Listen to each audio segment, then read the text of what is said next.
আসসালামু আলাইকুম এভরিওয়ান, কেমন আছো সবাই? আশা করছি আলহামদুলিল্লাহ সবাই ভালো আছো। আগের ভিডিওতে দেখেছো আমি আমার ফুপুর বাসায় গিয়েছি। ফুপুর বাসায় যে কী খেলাম সেটা হচ্ছে ব্লগে। এই যে ফুপু আজকে বলেছে রোস্ট রান্না করা হবে। তো রোস্ট রান্না করার জন্য ফুপু এখানে 4টা মুরগি নিয়েছে। তারপরে এটাকে ভালো করে কেটে ধুয়ে নিল। ধুয়ে নেওয়ার পর এখানে লেবু দিয়ে দিচ্ছে। এখানে পরিমাণ মতো লেবু দিয়ে দেওয়া হবে। তারপরে এখানে লবণ দিয়ে এটাকে মাখিয়ে নিয়েছি। এটাকে মাখিয়ে নেওয়া হয়ে গেলে এটা ঢেকে রাখতে হবে 30 মিনিটের জন্য।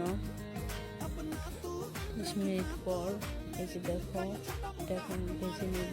এই যে এখানে অল্প কিছু পরিমাণ তেল দিয়ে দেওয়া হয়েছে। তো এই যে এটাকে এখন ভেজে নেব। খুব বেশি লাল করা যাবে না, খুব বেশি লাল করলে আবার মনে হবে এটা পুড়ে গিয়েছে, আবার কাঁচা থাকা যাবে না। তো এটাকে ভালো করে ভেজে নিয়েছি। এখন এটাকে উঠে নেব। কত সুন্দর একটা কালার এসেছে। এই তো দেখো কত সুন্দর একটা কালার হয়েছে। এখন এখানে অল্প কিছু পরিমাণ তেল দিয়ে দেওয়া হবে। তেল দেওয়ার পরে তারপর এখানে দিয়ে দিচ্ছে এলাচ, দারচিনি, তারপর পেঁয়াজ, মরিচ সব কিছু ভালো করে দিয়ে দেওয়া হবে। তারপর এখানে দিয়ে দিচ্ছি লবণ দিয়ে এটাকে ভালো করে কষিয়ে নিতে হবে। এখানে দিয়ে দিয়েছি দুধ।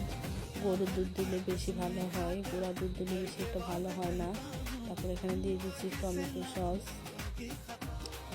তো মাংসগুলো এখানে দিয়ে দিচ্ছি।